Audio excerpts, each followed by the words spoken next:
Welcome to the Forward Women channel, where we highlight career and professional women who are role models, inspiration, and mentors for the next generations. All these women have different perspectives, and they offer a lens so that we can expand our views, learn from, and connect with.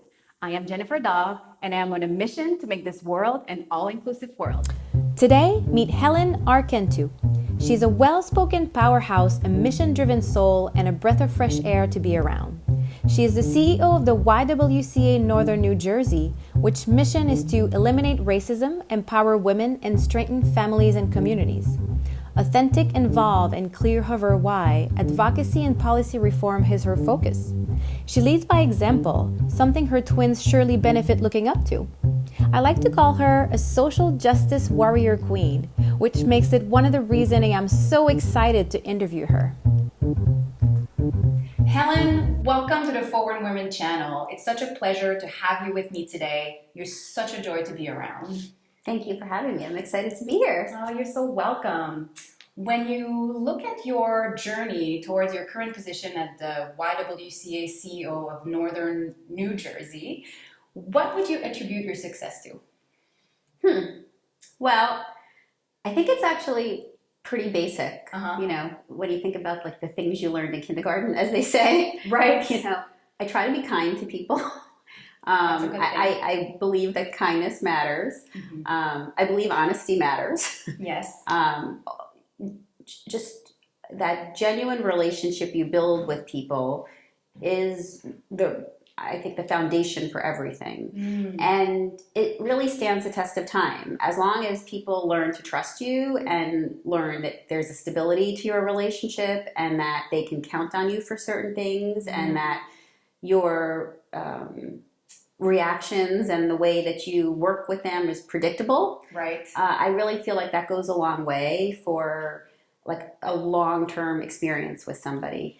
And at this point in my career, funny enough, I think I've worked in at least 5 of the counties here in New Jersey. Impressive. But no matter where I go, I seem to always be able to come back and still have friends there to be able to pick up and work with. And I think it really is because, you know what you get with me. So I think that has a lot to do with it. And I think it's really important to meet people where they're at. Oh, absolutely. That's a huge skill. Yeah. I mean, I think sometimes, we go in with our notion of what we want out of an experience or a relationship or a connection with somebody, whether it's for a work purpose or, Right. But, if it's the right person to work with, whatever, sometimes the vision that you have of something may not be the end result of the product. Yeah. And so, connecting with people where they're at and then just trusting and having faith that organically things are going to evolve into where they're supposed to be, I think also helps from a success perspective is, for me. Oh, absolutely. Meeting people where they're at, connecting, developing relationship. What I'm hearing also, not attached to the outcome, because you never know what's going to develop with somebody you're going to meet. Yeah. And to trust that. It's very true. I mean, I say this to my staff all the time. When we're talking about things, I say, this is the end result we need to get to. There's a lot of different journeys we can take to get there. Yes. This is a time frame we have. These are some of the things we have to hit along the way. Right. But other than that, you do you. Yeah, of course. And we go from there as long as we hit, this spot. Right. And I think that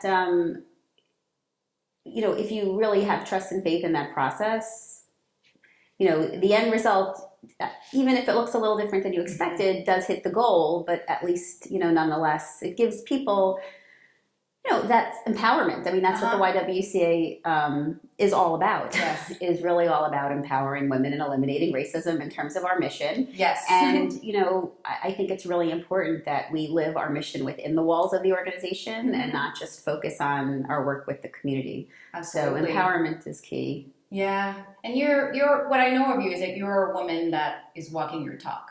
When I'm coaching people around leadership, I talk a lot about the concept of action-based decision, and you are a really great example of that.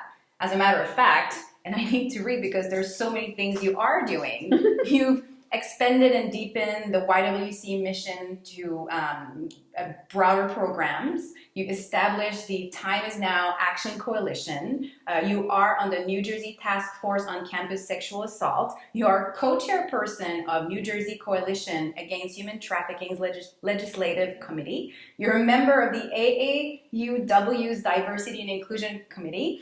And she also gives keynote speech, and notably recently at the Social Justice Forum hosted by the Reverend Dr. Martin Luther King Celebration Committee of Ridgewood and Glen Rock.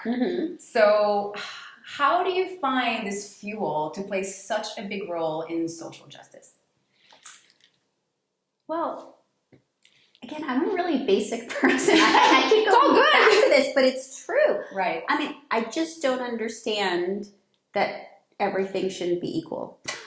It's very basic. I mean, I just feel like, you know, there should be no difference between you and me. There should be no difference between us and others. I mean, you know, people are wired differently. People have grown up in different experiences. You know, we're different races, different, you know, we're now a genderless world, but, you know, different life experiences. But at the end of the day, we should all be on the same level playing field. And unfortunately, we're not. You know, we're not. And look, it's important to be able to celebrate that there has been some movement, you know, for, you know, all different groups. But at the end of the day, no one has pushed forward to where we need to be. And that's really not going to happen unless people care. Of course. And so I do care. And I try to instill that in others, you know, and community organizing to me is really, really key. You know, it's an old school mentality. You know, I'm a social worker by training, and you know, it's a real kind of earth mother, bring people together, and you know, needed. You know, yeah, but I do believe that that's the only way that real change happens, is that people have to come together and work together on a common goal. And I think going back to, you know, what we talked about earlier, it's all about relationships. It's all about people feeling trust and, you know, people feeling a common goal and feeling people, you know, people feeling that they can use their strengths and use their skills and, you know, get there together is really how we make change. Yeah. It's almost, I'm hearing you have such a joy in making people better, but more than better, it's supporting them at being able to be themselves and utilize their own strength as themselves, because we're all needed. We're all a big, giant family.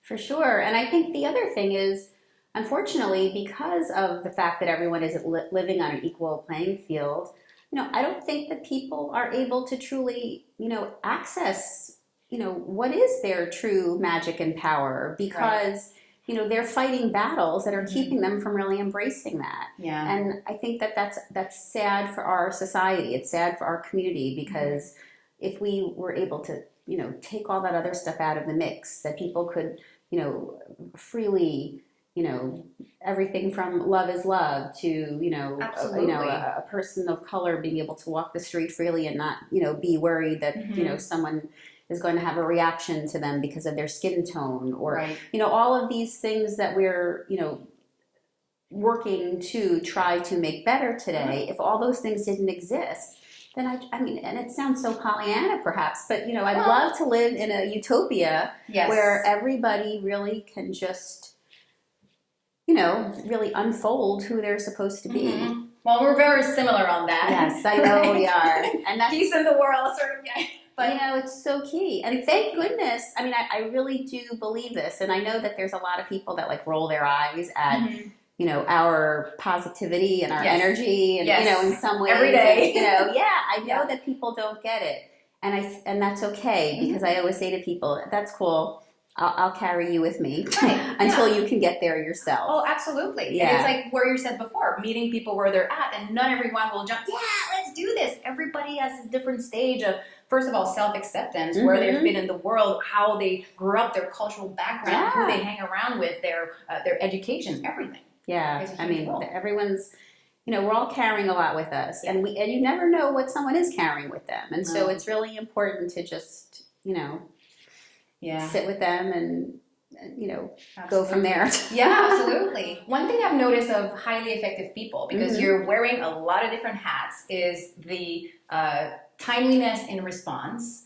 and also the availability to always support no matter how busy your schedule is, which is, and it's not in a way of like, I don't feel you're the person that's like always on your computer, yes, yes, yes, everything all the time. So what are your thoughts on work-life balance? Because I also know you have 2 twins and you enjoy life very nicely. Yes, I'm a mom of 2. Yep. And I'm a wife. And I'm a daughter, and caring for my mom is a important and big part of my life as well. I'm a sister, I'm a friend, and I'm a CEO, and I'm an activist. Yes, all these these different facets. I'm an adjunct professor at Montclair State University. So I don't think. Here's the thing. I think work-life balance is a trip that people put on themselves. I don't think it exists. And I think that if you spend too much time trying to get into this space to, hit those words, what those words probably mean. And to me, I think of like the justice scales, being even. It's just not possible. I mean, there's too many things coming at us, if you are someone who has your hand in lots of different things. So I think all you can really do is, in like the words of Ram Dass, is be here now. I always think like all you can do is be present, put in front of you, what are your goals for the day? And then, and don't put a incredibly long list in front of yourself, because that's not attainable. No. So the same way, like, I think kindness matters to others, I think kindness matters to yourself too. Oh my God. Like, don't set yourself up every single day to be disappointed in how the outcome was. Right. You really have to just be, be concrete. There's a few things you want to do, and just focus on them, and then move to the next thing. Yeah. And hopefully you have people in your life, like I do, and that keep you real. Yeah. So if you are swinging too much in one direction, that they say, hey, what about us? And then you swing back in the other. But I think as long as you can just be very present in what you're doing, and keep a running list of what needs to be done, and then keep a smaller list for each day of what you just want to get done that day. Somehow it gets done. But I do believe that, when someone says, can you do something, that you do try to help. Oh, yeah. Because I think, again, that's what creates community. And to me, community is really the core of everything. Right. So you're really living what you preach. Like, you literally do that as the best with the best of your capacity, and you have a support system that can support you and bring you back to earth if need be, or, sanity. But I'm sure that you didn't come to that realization overnight. I did not. And here's the thing, there's no perfection. I mean, I know we, as a society now, we've gotten to this, like, social media place where everyone has like the perfect shining pictures every day, and look how wonderful everything is. And you know what? Things aren't always wonderful, and days are not always easy, and the list doesn't always get done. And sometimes you do stuff in a way that if you had it to do over again, it would look really different. Oh yeah.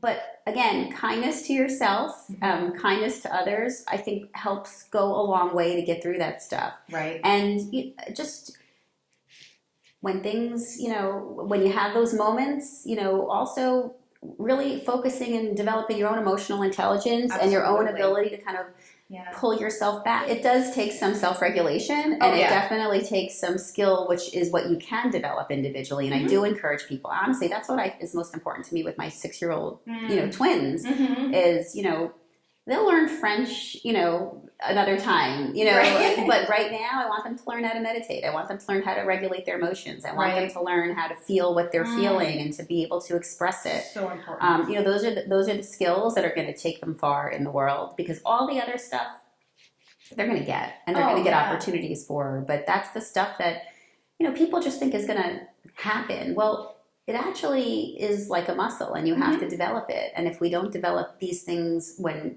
children are young and place importance on them, then when they get older, that's why we've all ended up in therapy, to try to undo, just what life does when you don't have time to have the tools, Yeah, and it's so valuable, and it's so, what you're saying, it's so important for the future, because they're always going to be able to learn, the technical skills, but anything that will help them regulate their emotion or be with them. It doesn't mean they're not going to have them anymore. Yeah. We're still human, but it's learning to breathe and reconnect yourself and still going in spite of, or else we get frozen and we're like, what do we do? Look, as long as our heart's beating, we're going to have feelings and emotions. We're going to have anxiety. We're going to have stress. Yes. We're going to have all of these things. Yes. But, what we need to do is develop the skills to be able to manage those things in a way that, we can still feel productive and effective and that we feel like, we contributed to the day, that the day didn't happen to us. Yeah, yeah, that's brilliant. Exactly. When you're looking at your future, what do you see as your leadership legacy? Well, I've been teaching for a long time. I've been a professor probably more than 15 years now. And I try to hire a lot of young staff and kind of grow them along. I think mentorship, look, I'm very lucky. I have benefited from having so many amazing people in my life that helped grow me. People talk about standing on the shoulders of the people before them. I mean, I can't do what I do every day without everyone who has helped push me along and given me, so many experiences and helped me cultivate skills to be who I am today, as well as the whole team of people that, work together every day to make the magic happen. Oh, yeah. So I think it's really important to kind of, give that back. Yeah. So that's really why I teach. A lot of people say to me, how on earth do you have the time to teach with all you're doing at the YWCA, with all you're doing, in the community with so many of the, efforts that you talked about and others that, we're still developing. But it's important to me to be able to help grow the next generation. And, 6 years ago when I had my own two, that's important to me as well, as much as I am wired to try to save the world. Right. You might both. But at the same time, I also want to create, human beings, and raise human beings that are, unfolding into who they're meant to be, but at the same time, having all those important, core pieces so that, it gives them the opportunities as well to not only be their best self, but to help others be their best selves. Absolutely. Because again, I think we're all like puzzle pieces that, snap together for a whole. But, and I think I just want to help people. I mean, it's very basic. I mean, I'm a social worker by training. I remember being on the kindergarten on the playground and two kids getting into a fight and jumping between them and trying to stop it from there. And I don't think I've ever stopped. Like that was like a defining moment for me. And and I think I've just taken it, to like the appropriate developmental level each year, since then. And it's just that basic, because I don't think you can ever discount the importance of, helping someone in their life. And you may not even know the impact that you're having, but just knowing that you're pushing a lot of good out into the world and people are being impacted, and then that's having a domino effect elsewhere, because then they're taking that somewhere, I think is really important. So I think I may not ever really truly know the legacy. My name may never be on a building. Right. I may never have a shelf full of awards. I may never have, some, Mac Daddy, office or any of those things. But, I think just knowing that the work I'm doing is impacting others in a positive way, I do believe is the legacy that, is just woven everywhere around us. Yeah. And it's working, because what I'm seeing is that you're so clear about your vision and mission and your utopia. And it's not yours, our utopia, that you found a way to translate that on a day-to-day basis. Because a lot of times, I hang around a lot of dreamers. I'm a big dreamer. And the challenge is always, what can I do today? And you say it, you're always in the present moment. What can I do today and tomorrow to keep pushing through and living that legacy? But it's not even in your language, what's my legacy? It's more like, I'm going to continue something and translate it to my community.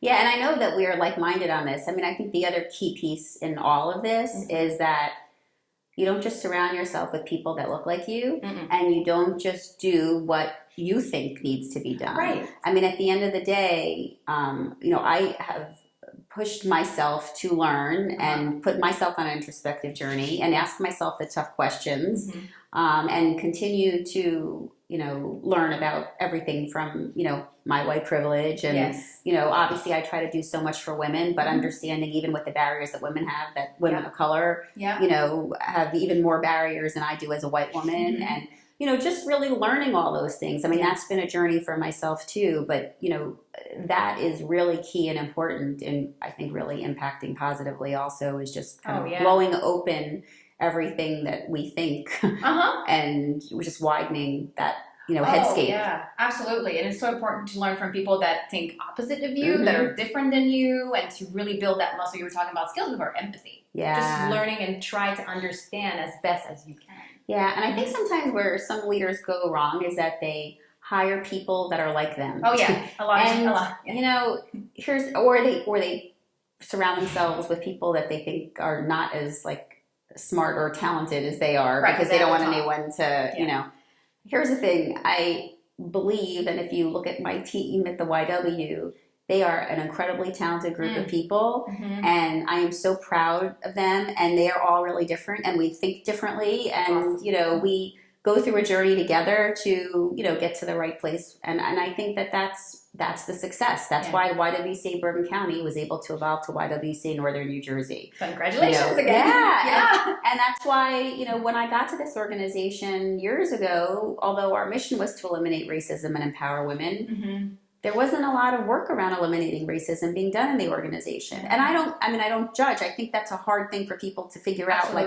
Where do you start with that? Because it's such a mammoth, undertaking.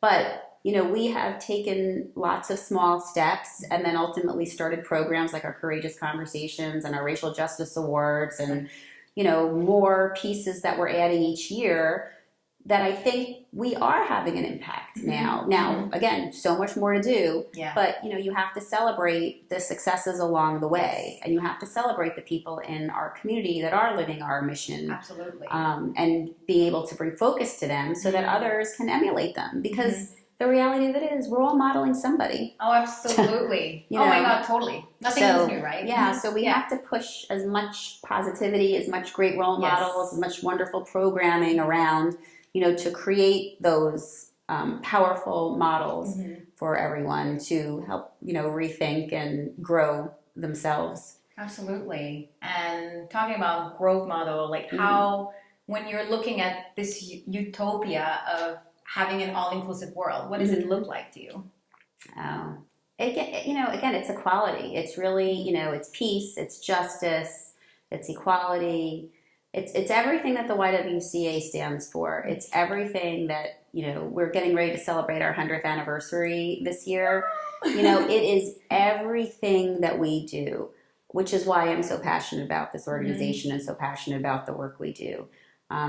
It is truly at the core of just trying to get people, onto the same plane. And just because, I'm here, pulling everyone else with me and making space for them around the table and making space for them, making more rungs on the ladder, breaking through whatever ceilings, and creating. But it's the quality. It's really all of those words, the peace, the justice, that I think that, seem, again, unattainable at times, but they really have to be our end goal. Absolutely. They really have to be our end goal. Absolutely.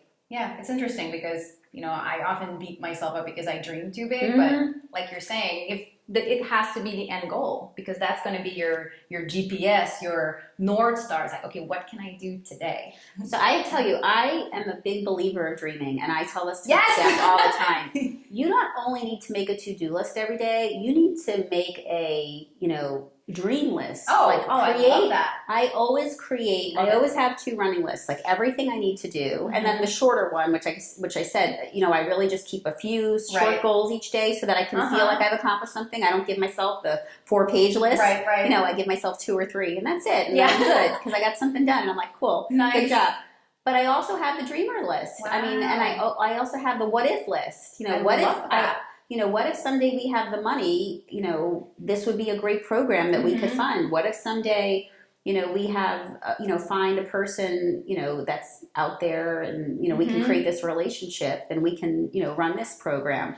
I encourage them to do it because here's the thing. When opportunity knocks, if you don't have a vision for what you want to see, you won't know where to go because we don't all respond well under quick pressure. Oh, no, we don't. So I always keep a dreamer list. So I love, and I know that's one of the things where the two of us, I think, are like simpatico. It's really long.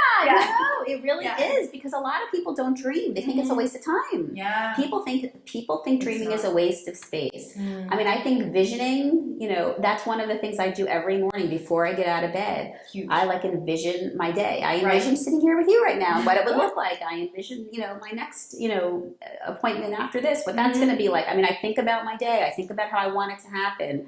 And look, I know that the end result may not be it, but I just try to have like a good vision of it. Yeah. And I think that has a lot to do with going into it in a positive way. So I think visioning, dreaming, and then keeping that somewhere so you can have it to look back to. And also because it helps you see how you evolve as a person. Oh, yeah. Where your dreams are one day and then where they went up. And they then evolve. And then you happen. then you can really feel awesome one day when you look back and you're like, wow, I wanted to do this and I did it. Wow. Amazing. It's like a living and breathing daily vision board. I love that. It really is. Yeah. I think vision boarding is so important. Oh, yeah. But I think that you almost, and so you should have that, but I think you really always have to have like a running tab of the what if. I agree. Awesome. Well, and so that would be one tip of something that is great to do. So what would be your message or advice that you have for the next generation of leaders? Oh, well, let's see. The one thing I would always tell you is you only have your reputation. Going back to your first question, why I am successful is really because, I am who I am. And I'm not saying I haven't evolved or changed as a person, but at my core, I think if you talk to people who knew me in kindergarten and you talk to people who know me today, they would say, she's pretty much the same at her core. I think you have to, and you have to guard it. You really have to guard it because, things just do happen in the unfolding of your work life and the unfolding of your personal life, whereas the potential that your reputation can get tarnished. But that's not easy to, buff back up. So it's really important to guard it and to make sure that you're making decisions and choices that are really like true to yourself. And if situations come up that are difficult and that are compromising, that you don't necessarily cower for them, but that you really seek assistance from, people around you that you think might have some answers to help you power through it. We create mentors and sponsors and supporters in lots of different ways. But sometimes it's an active process. It's not all organic. Sometimes it's like you see someone, you're like, wow, I really like how they do that. And I'm saying to them, can we get together and talk? Because I really liked how you did that. And I'd love to pick your brain on it. So I would say, really guard your reputation, do whatever you need to do, in again, to me, a kind and supportive way, to keep it strong. Make decisions, that really feel in concert with who you are. Surround yourself with people that are going to give you the space to grow and for you to learn and to cheer you on for all of those days. And the last thing I say to my students all the time, especially anyone who's trying to go into the nonprofit sector and I think I've never worked in the for-profit sector, so I don't have this experience, but I think it's probably similar, is that if it does not stir your soul, if it does not stir your soul, you should, say next. It's really important. I mean, and I know I'm not at all trying to minimize the fact that we've got bills to pay. Of course. And that there's some, life, the Maslow's hierarchy needs. You've got that base which everyone's got to check those things off to be able to function.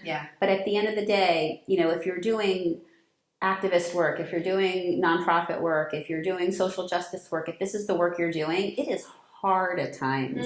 And you have to be scrappy and you really have to be creative and, you're never breaking the bank, doing this kind of work. So it really has to feed your soul. You really have to pump it out into your veins and believe in it and have it exude from your pores. And And still it shows. I think that's important. Yeah, and I think it does show. It does. You walk your talk. I think I already said that before. You are someone that is clearly in integrity with yourself, and you're not compromising who you are for other things just to please or right. But you know how to navigate that. You're very self-aware of who you are and connected to who you are in your mission. Yeah, I think time focused on self-awareness is never wasted. No. I mean, at the end of the day, it will benefit you and pop up in a positive way in every avenue of your life. So that's definitely always time well spent. Absolutely. Is there anything else you'd like to add?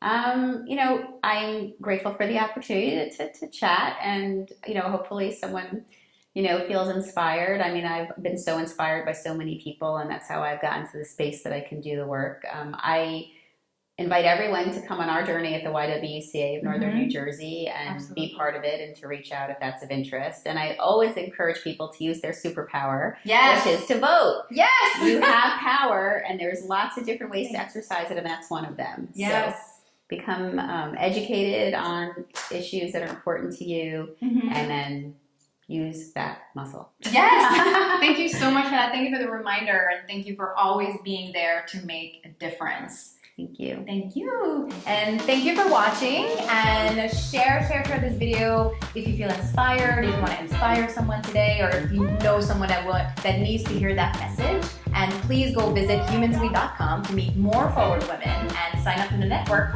Until then, see you next time.